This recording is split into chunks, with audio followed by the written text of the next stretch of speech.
After last month's historic flooding, the biggest change the city is considering is adding reinforcements where the river touches public areas, like here. And though it's still too early to get an estimate on how much those damages will cost the city, officials are still committed to moving forward with their renovation plans. The 1955 Emmett Till lynching case has been reopened by the federal government. Many say that this ignited the civil rights movement and still leaves a sore spot for not only the family members of the victim, but also local community leaders that grew up during the era, like Civil Rights Heritage Center Director Daryl Heller. Even if the City Council is on board with the plan, developer Dave Matthews says first he'll need a permit from the DNR since he's hoping to build slightly over the St. Joe River. And if approved, this building behind me could be the newest hotspot in this neighborhood.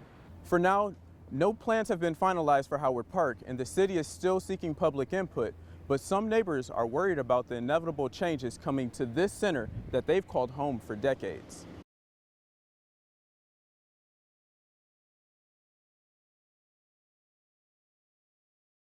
Indiana University South Bend's Racklin School of Arts was full of sounds during workshops ahead of the school's first ever jazz music festival.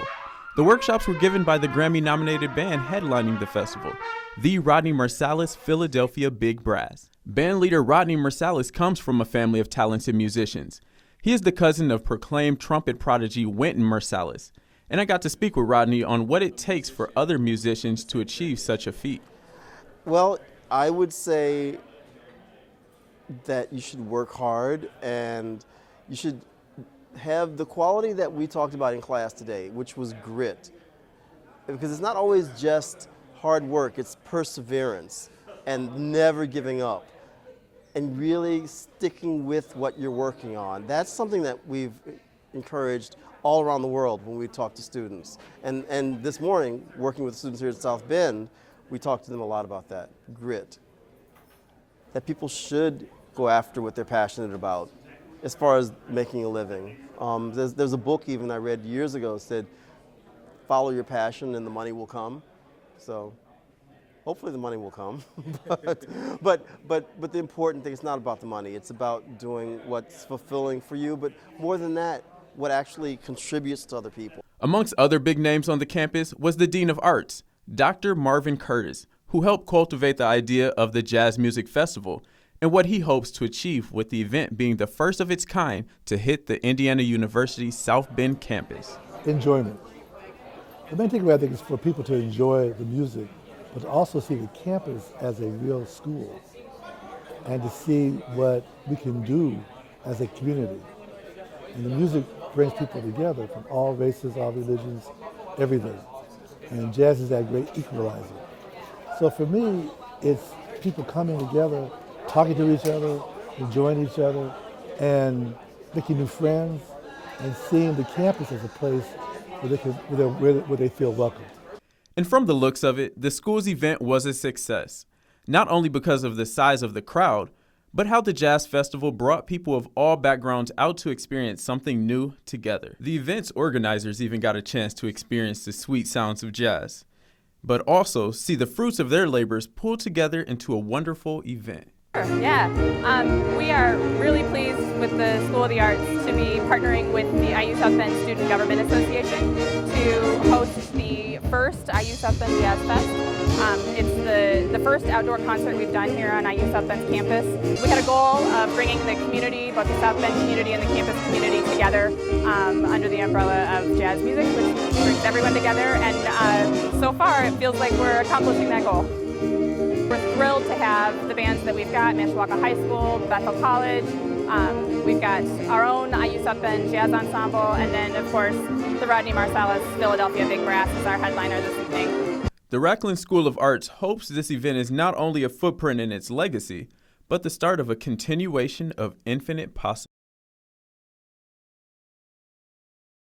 Well over 200 people showed up tonight, all interested in quite a few local races, and that interest drew in 25 candidates out to make their pitches to voters as well. I just think it was great to hear what they had to say, and you got more time to think about it before the primary comes up. Voters Tuesday look to eye who's going to be on their ballots before they hit polls come May. A lot of these issues are going to be in our hands, and I feel like We should start getting informed. The biggest spotlight was for a congressional seat up for grabs, and the 3 Democrats looking to represent the 2nd District all believe 2018 could be this party's year. To have one party have all 3 branches of government is not appropriate. That is good for our democracy and definitely good for making this county blue. And I do think this midterm election is more important than any we've had. Their opponent in November, Jackie Walorski, was unable to attend tonight as Congress is in session, but that didn't stop constituents from filling this room. It's a great sign to see this much involvement and people interested in the upcoming election. I think what it tells us is that local races matter. You want people out. You want them to understand what's going on and not just going by names or reputations.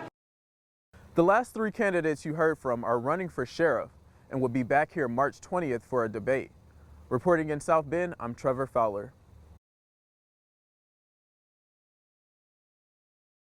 What's up, y'all? My name is Trevor Fowler and I'm a communications major here at IU South Bend. And today I'm going to guide you through the Office of Student Advocacy and Community Engagement. So let me introduce you to 4 of my friends who work in these offices.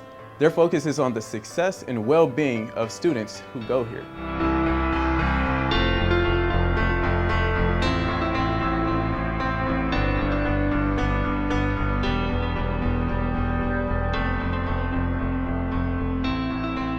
We're here at the Student Counseling Center where you can get help with any of your problems, whether it be stress, anxiety, or depression, or just someone to listen to whatever's on your mind. But I'm no expert in that field, so let's go in and talk to Kelsey.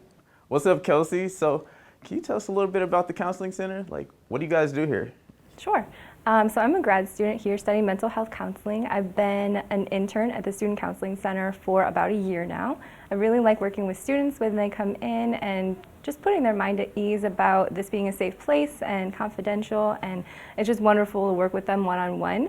They present with a lot of different concerns, from anxiety, test anxiety, some family issues, relationship issues, and we just work with them one-on-one, and it's really nice to be able to be a support for them. Awesome. So what I hear you saying is it's okay to ask for help. Mm-hmm.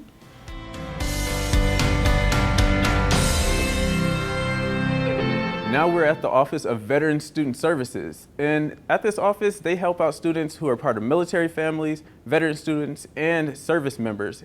But now let me introduce you to our friend Andrew, who knows a little bit more about that. What's up, Andrew? So tell us a little bit about the Office of Veteran Student Services and how that's helped you and may help other students. Yeah, Trevor. My name is Andrew Steinke. I did 8 years in the Navy. I moved back to my hometown of South Bend, and I wasn't sure if I wanted to go to college, so I went ahead and I found out where the Office of Veteran Student Services was. So once I stepped foot in there, I knew this is where I wanted to go to school. If you are a new student at IU South Bend and you are a veteran, service member, or military dependent, this office is for you.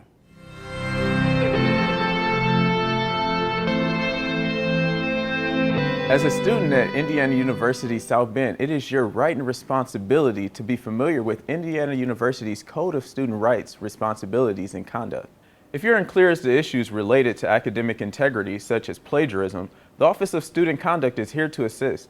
If you're a victim of or a bystander of sexual violence, harassment, or any other type of conduct, please stop by the Office of Student Conduct for consultation and support. Remember, it's okay to ask for help. Titans help Titans, and the Office of Student Conduct is here to support you.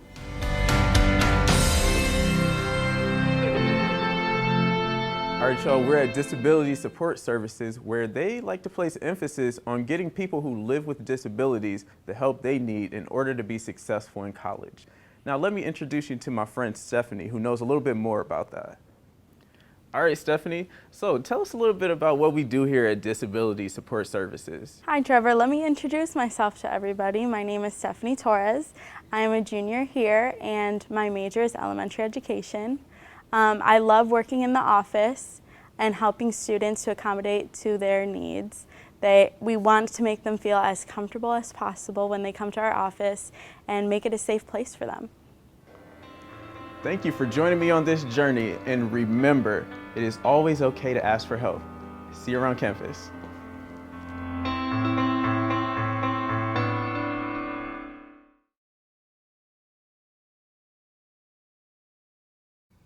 Crime was a major talking point amongst candidates tonight, especially here in Elkhart, where it was ranked the 3rd least safe city in Indiana, according to a report put out by the National Council of Home Safety and Security. And that's an issue the next sheriff wants to address. Elkhart County is number 23 in the nation in violence. That's crazy. We need to come together at the table, check the egos at the door, and work together in making a difference in the county. That is an example of what we can do if we work together. Curbing crime is top priority for these three looking to lead the county's law enforcement. It's also pretty high on voters' lists. They packed IUSB's Elkhart Center Wednesday, looking to see if the candidates on their ballots had answers to this community's problem with crime. Crime's always an issue, and I think that with police departments not being fully staffed has a lot to do with that. Recruitment was another hot topic for attendees, especially when it came to diversity and inclusion. They can get the women to do the ride-alongs and to get to the jail and visit with the inmates and visit with the employees. That's going to be important. The next sheriff will also have a say in the programming at the jail, and quite a few voters want to see more being done in the county's criminal justice system. We need to do something other than just house criminals. We need to try to rehabilitate them in some way. Their stances on undocumented immigrants were important to voters as well, and they all agreed. They will only detain someone if they have committed a crime.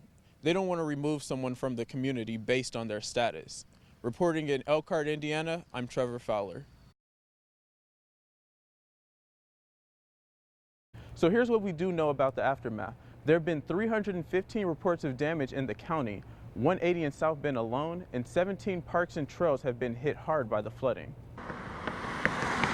Barricades line Pinhook Park, as most of its space is submerged. We don't really know the full extent of the damage to date because a lot of our parks and our trail systems still underwater. There are various degrees of flooding, but our parks and our trails will probably be the last thing to have water recede. That's good news for the ducks of Leaper Park, now free to roam their once confined pond, but it's not so good for the folks looking to get through the trail. We didn't expect it to be this bad here still, but it's still pretty flooded. Parks all around the river felt the brunt of an unforgiving rainfall last week. The city says the river crested at about 12.7 feet Thursday morning. The prior record was 10.9. Monday, the river was down to 9.8 feet. One of the biggest concerns, days later among the city common council, is the health of the St. Joe River. Public Works Director Eric Horvath says during the storm event, most combined sewers were flowing into the river. And so they will have high E. coli concentrations, which is a bacteria that will make people sick if they ingest it or something like that. Part of that was because the wastewater treatment plant had overflowed Wednesday and had to be shut down. While it's back online, parts are still operating underwater. I'm told it's way too early to tell how much cleanup and repairs will cost the city since they're waiting for flooding to recede in many areas around town, and that might not be for another couple of weeks. Reporting in South Bend, I'm Trevor Fowler.